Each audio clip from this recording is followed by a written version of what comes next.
Siendo un bebé, pasó por la prueba del vino y la estricta eugenesia espartana, la cual si te interesa, mírala en el video que te dejo arriba en pantalla y también aquí abajo en la descripción. Dicho esto, continuamos. El bebé creció con una madre que le enseñó a no tener miedo y a no dejarse llevar por caprichos y otras sensibilidades. Aprendió distintos valores que lo convirtieron en un niño mucho más maduro, sabio y feroz. Sin embargo, a ese niño aún le quedaba un largo camino por recorrer, pues cumplidos los 7 años, iniciaría el Agogé, un entrenamiento que moldeaba guerreros.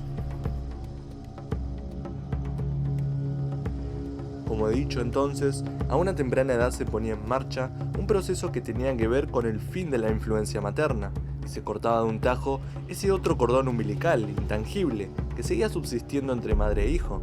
Se arrancaba, pues, a los hijos de sus madres y se los colocaba bajo tutela militar junto con otros niños de la misma edad, a las órdenes de un instructor, el paidónomo, una especie de supervisor que normalmente era un joven sobresaliente de entre 18 y 20 años, que pronto acabaría su propia instrucción. Las enseñanzas duraban nada más y nada menos que 13 años, durante los cuales los niños eran ya educados y disciplinados por hombres, con el fin de obtener guerreros en cuerpo y alma. El Agogé es probablemente el sistema de entrenamiento físico, psicológico y espiritual más brutal y efectivo jamás creado. La educación que recibían los niños espartanos era obviamente del tipo paramilitar, un adiestramiento severo, despiadado y doloroso, que en algunos casos estaba claramente orientado a la guerra de guerrillas en los montes y en los bosques, para que el niño se fundiese con la naturaleza y se sintiese el depredador rey. Era un proceso sobrehumano, un auténtico infierno, casi de alquimia espiritual y corporal, infinitamente más dura que cualquier instrucción militar del presente, pues era muchísimo más peligrosa, duradera y extenuante, porque los fallos más pequeños se castigaban con enormes dosis de dolor, y porque los reclutas eran, a no olvidar, niños de 7 años. Inmediatamente tras ingresar en la Agogé, lo primero que se hacía a los niños era afeitarles la cabeza. Es indudable que eso era lo más práctico para quienes estaban destinados a moverse entre densa vegetación, a morder el barro y a luchar entre ellos, pero el sacrificio del cabello comportaba además una suerte de iniciación del tipo muerte mística. Se renuncia a las posesiones, a los adornos, a la individualidad, a la belleza, incluso se desprecia el propio bienestar. Se uniformiza a los reclutas, se les da una sensación de desnudez, de soledad, de desamparo y de comienzo, una especie de empezar desde cero, arrojándoles bruscamente a un mundo de crudeza, dolor, renuncia y sacrificio. Esto no es algo aislado ni arbitrario. Los primeros ejércitos, compuestos de muchos hombres que tenían que vivir juntos en un espacio reducido, vieron la necesidad de mantener corto el cabello para evitar la proliferación de piojos y enfermedades. Por otro lado, la cabeza rapada debía significar algo más para ellos. Los sacerdotes egipcios del más alto grado, los legionarios romanos y los templarios también se afeitaban el cráneo, así como hasta nuestros días los monjes budistas y numerosas unidades militares. Cuando se uniformiza un grupo, sus integrantes no se diferenciarán ya por su aspecto personalizado o por sus modificaciones externas, sino por las cualidades en las que sobresalgan desde cero en igualdad de condiciones con sus camaradas.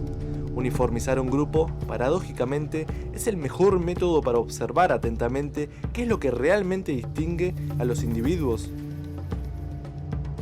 Los niños captaban lo que se les sugería, renunciar a sí mismos, del mismo modo que Goethe dijo, debemos renunciar a nuestra existencia para existir verdaderamente. Paradójicamente, solo aquel que no se aferra patéticamente a su vida puede llegar a vivir como un hombre de verdad. Solo aquel que no se aferra desesperadamente a su ego y a su individualidad puede llegar a tener un carácter verdaderamente consolidado y una personalidad bien definida. Tras el afeitado de cráneo, a los niños se les organizaba por agelai, esto es hordas o bandas, al estilo paramilitar. Los niños más duros, fieros y fanáticos, es decir, los cabecillas o los líderes naturales, eran hechos jefes de horda en cuanto se les identificaba. En el ambiente de doctrina y de moral, lo primero era inculcar a los reclutas amor a su horda, una obediencia sagrada y sin límites para con sus instructores y sus jefes, y dejar claro que lo más importante era demostrar una inmensa energía y agresividad, Para con sus hermanos, sus relaciones eran de rivalidad y competencia perpetuas. Aquellos niños eran tratados como hombres, pero quienes así les trataban no perdían de vista que seguían siendo niños. Se les estampaba también con esa marca de que distingue a todo cachorro feroz y confiado en su capacidad, la impaciencia, el ansia de demostrarse y de ponerse a prueba, y el deseo de distinguirse por sus cualidades y sus méritos en el seno de su jauría. Inherente a la instrucción espartana era el sentimiento de selección y de elitismo. A los aspirantes se les inculcaba que eran lo mejor de la infancia espartana, pero que tenían que demostrarlo, y que no cualquiera era digno de llegar a ser un auténtico espartiata.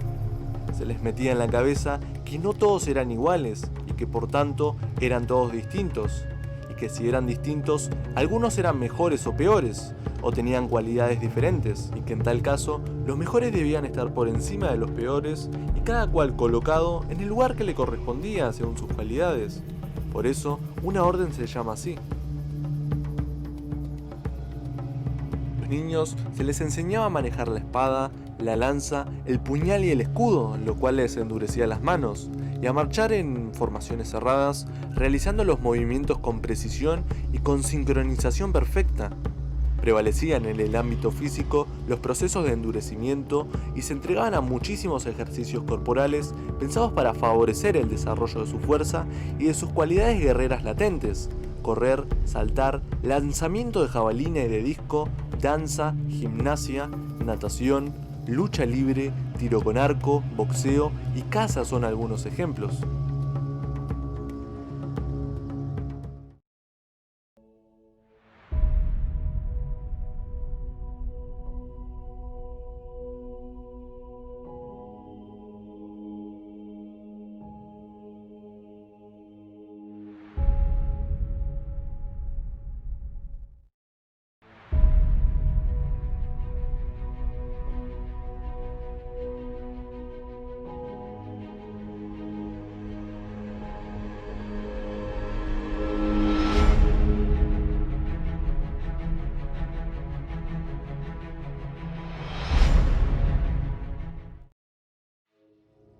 En el santuario de la diosa Artemisa tenían lugar muchos combates rituales cuerpo a cuerpo entre los cachorros espartanos.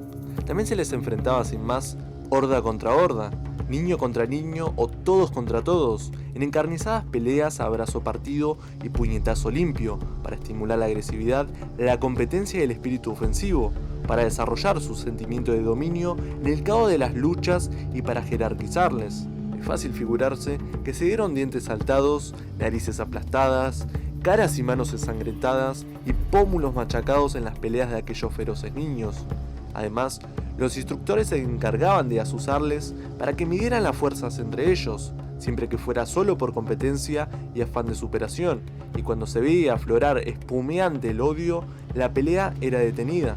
Sin embargo, lo normal habría sido que al terminar la lucha, los contrincantes se saludaran o felicitaran emocionados, comentando la pelea entre ellos, con sus compañeros y con sus instructores, e intentando aprender. Regía en Esparta aquel antiguo culto que podemos llamar misterios de la lucha. En Esparta, como dijimos, se practicaba el boxeo y la lucha libre, pero los espartanos se ejercitaban también en otra arte marcial popular en Grecia, el pancration o pancracio. Consistía en una mezcla de boxeo y lucha libre, similar a las disciplinas modernas de MMA, pero más brutal.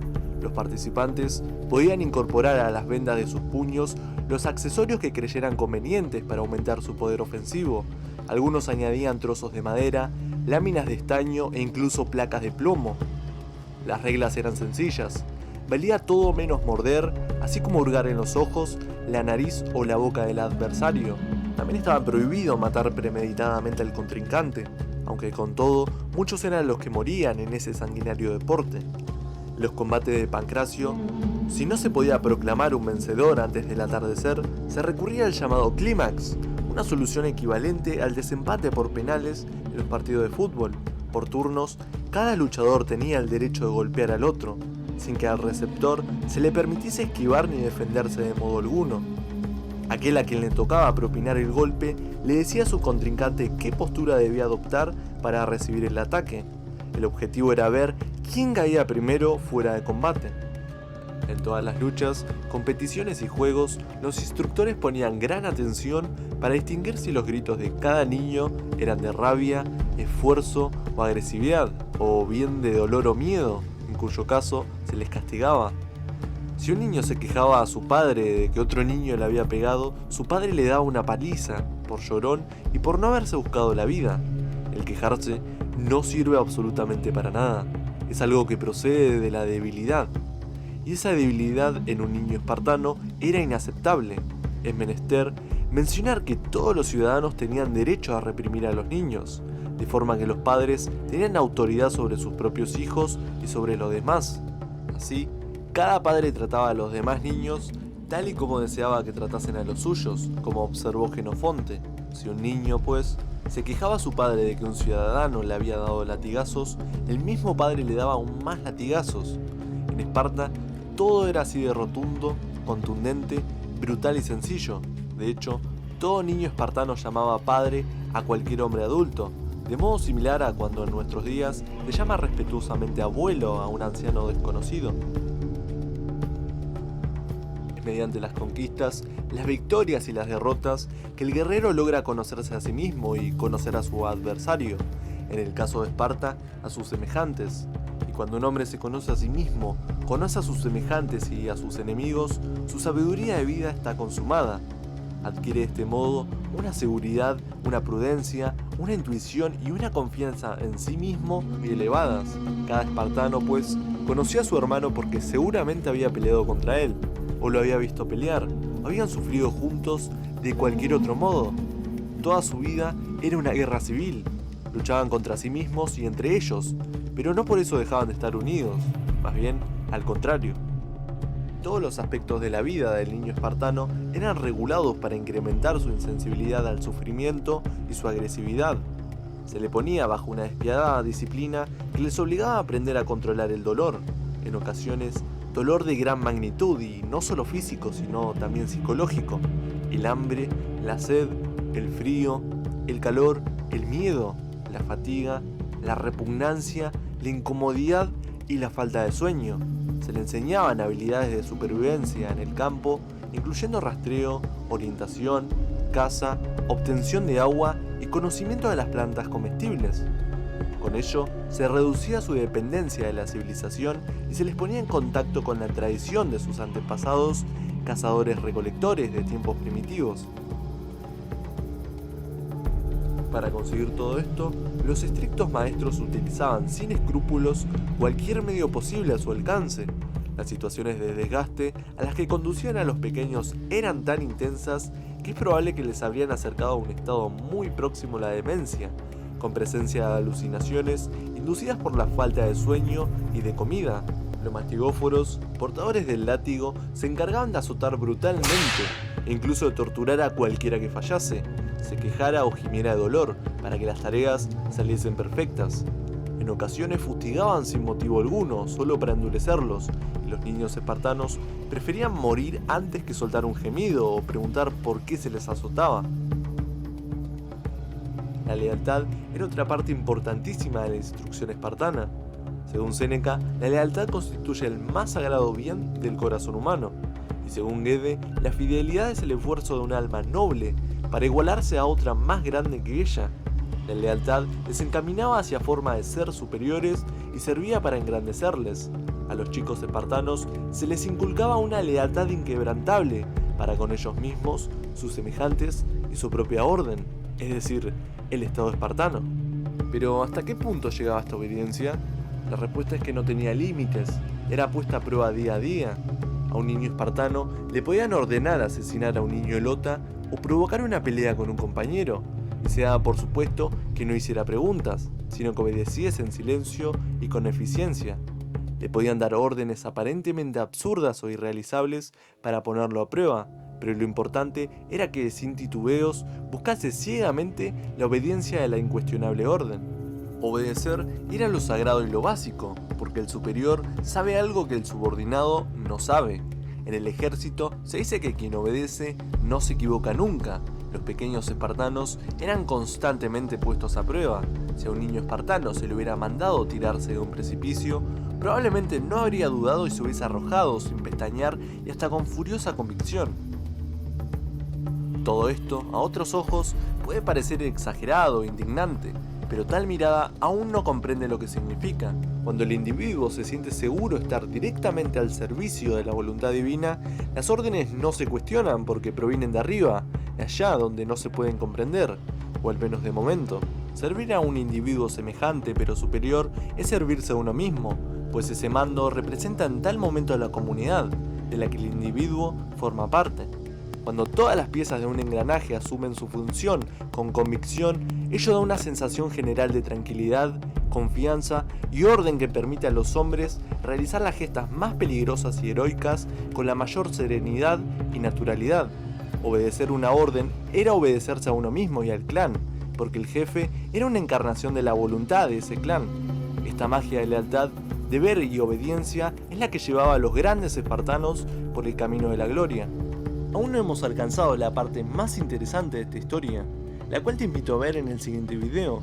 Suscríbete para enterarte cuando suba la segunda parte y muchos otros más videos. Y a no olvidar, la paideia es eterna.